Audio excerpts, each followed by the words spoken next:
Good morning. एक बार फिर से आप सभी का स्वागत है हमारी आज की क्लास में। और अगर आप चैनल में नए हैं तो प्लीज़ चैनल को ज़रूर सब्सक्राइब कर लीजिए। आज की क्लास में हम देखेंगे बड़े छोटे की पहचान करना। ठीक है, पिछली कक्षा में हमने गतिविधि के माध्यम से और कुछ वस्तुओं के माध्यम से सीखा था कि कौन सा बड़ा है, कौन सा छोटा है, कौन सा ज़्यादा लंबा है, किसकी लंबाई कम है। उसी गतिविधि को हम आज संख्या के साथ करेंगे। आपको पता ही है कि जो संख्याएं हैं वह छोटी बड़ी होती हैं और उन्हीं संख्याओं को हमने लिया है और इन संख्याओं के साथ इन संख्याओं में हमें पता लगाना है कि कौन सी संख्या छोटी है और कौन सी बड़ी है और इन चिन्हों का हमें प्रयोग करना है। ठीक है, तो इन चिन्हों का प्रयोग बेहद आसान है। आपने देखा ही था पिछली कक्षा में, अगर हमारे पास कुछ इस तरह की रोटी है और एक रोटी ऐसा कुछ है तो इसमें हम आराम से बता सकते हैं कि इस रोटी का आकार बड़ा है और इस रोटी का आकार छोटा है। अब मैं आपसे कहूं कि कौन सी रोटी आप लेंगे, स्वाभाविक सी बात है हर कोई बड़ी रोटी चाहेगा, ज़्यादा खाना चाहेगा।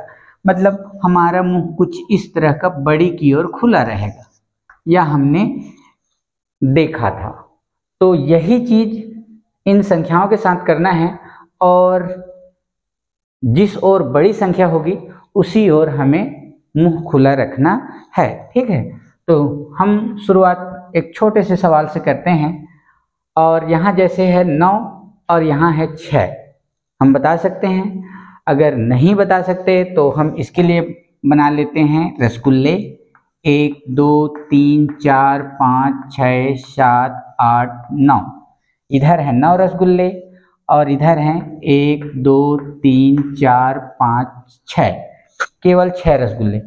अब मैं अगर आपसे पूछूं कि आप इधर वाले रसगुल्ले लेंगे या इधर वाले लेंगे, मुझे पता है आप इन रसगुल्लों को चुनेंगे। क्यों?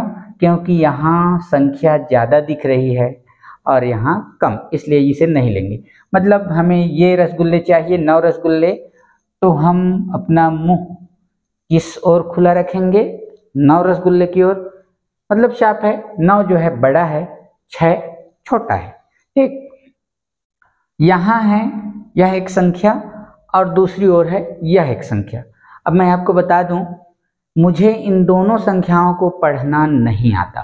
ठीक है, लेकिन इसके बावजूद हम बता सकते हैं कि कौन सी संख्या छोटी है और कौन सी बड़ी। उसके लिए आपको क्या तरीका अपनाना है, देखिए यह 2 अंकों की संख्या है। पहले गिन लेते हैं 1 2, यहाँ भी 2 अंक हैं और 1 2, यहाँ भी 2 अंक हैं। ठीक है, दोनों आपस में बराबर हो गए। अब देखिए यह स्थान जो है इकाई का है और यह जो है स्थान दहाई का। ठीक, इकाई से बड़ा जो स्थान होता है वह होता है दहाई, यह तो ठीक पता ही है।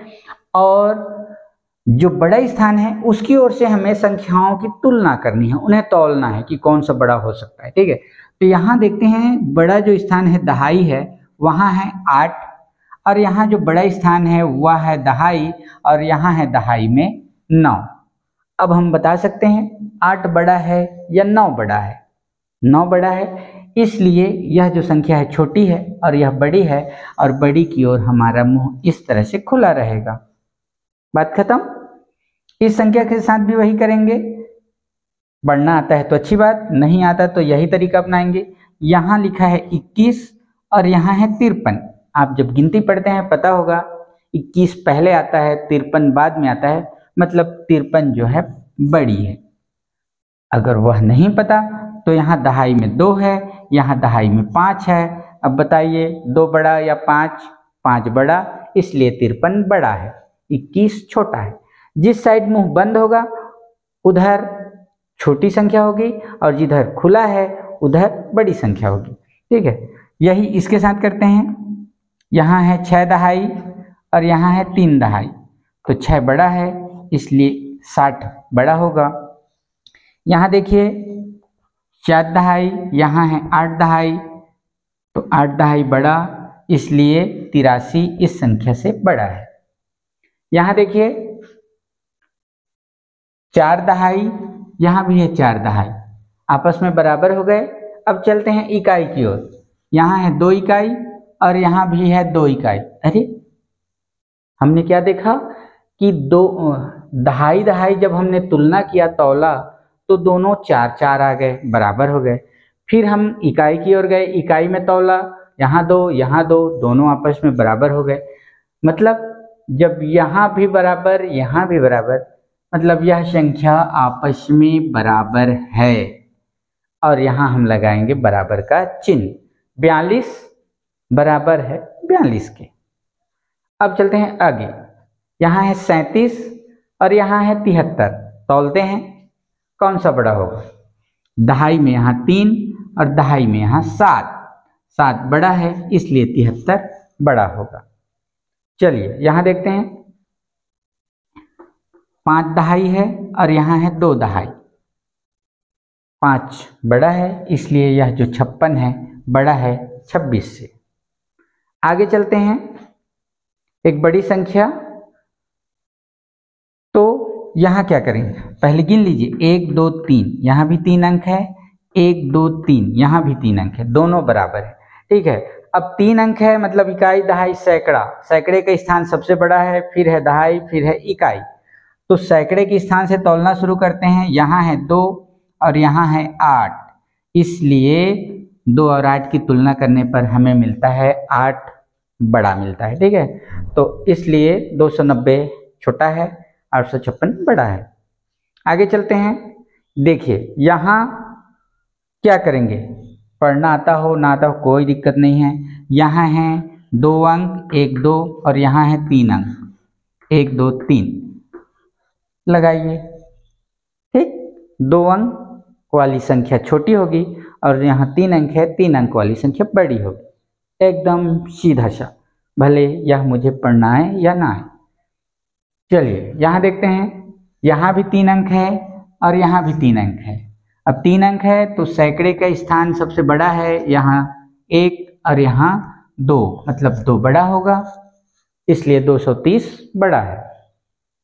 यहाँ भी हम देखते हैं 3 अंक की संख्या है, यहाँ भी 3 अंक की संख्या है।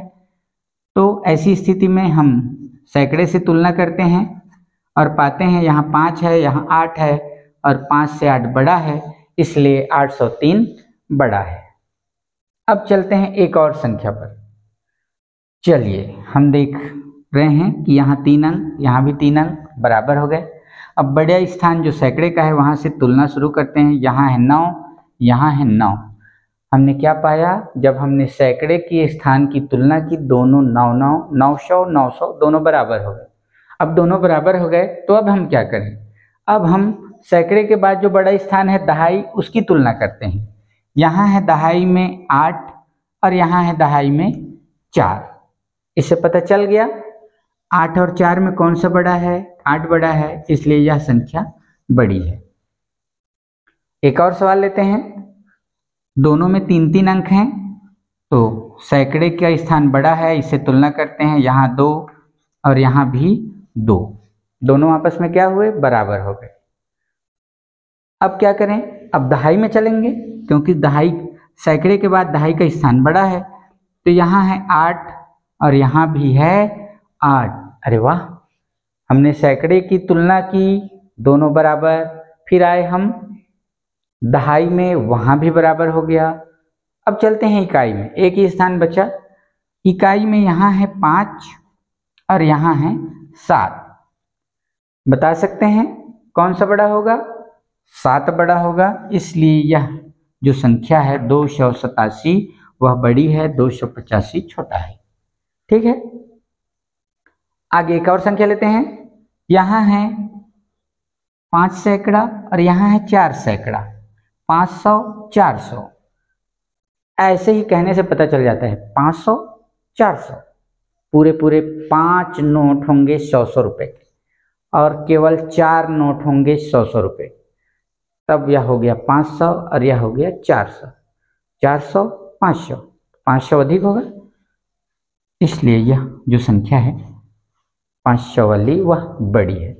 तो इस तरह से हम संख्याओं में बड़े छोटे या बराबर की पहचान आसानी से कर सकते हैं। जैसा हमने वस्तुओं के साथ किया था, वस्तु आकार में बड़े छोटे लंबाई में ज़्यादा लंबा और कम लंबा, और भार में कोई ज़्यादा वजन होता है किसी का तो किसी का वजन कम होता है। उसी तरह हमारे पास जो संख्याएं होती हैं उनको भी हमें तौलना आना चाहिए कि कौन सी संख्या बड़ी होगी और कौन सी संख्या छोटी होगी। तो आज की क्लास से मुझे लगता है कि आप सबको बड़े छोटे की पहचान करना आ गया होगा। आपको संख्या को पढ़ना नहीं आता है, कोई दिक्कत नहीं है। हम बड़े स्थान की ओर से तुलना करते हुए आसानी से बता सकते हैं कि कौन सी संख्या बड़ी है और कौन सी छोटी, बशर्ते आपको 1 से 9 तक के अंकों की पहचान होनी चाहिए कि इन 1 से 9 तक कौन सा बड़ा होता है और कौन सा छोटा होता है। अगली कक्षा को और मज़ेदार बनाएंगे और एक नए वीडियो के साथ आपके सामने फिर से आएंगे। तब तक के लिए बाय बाय।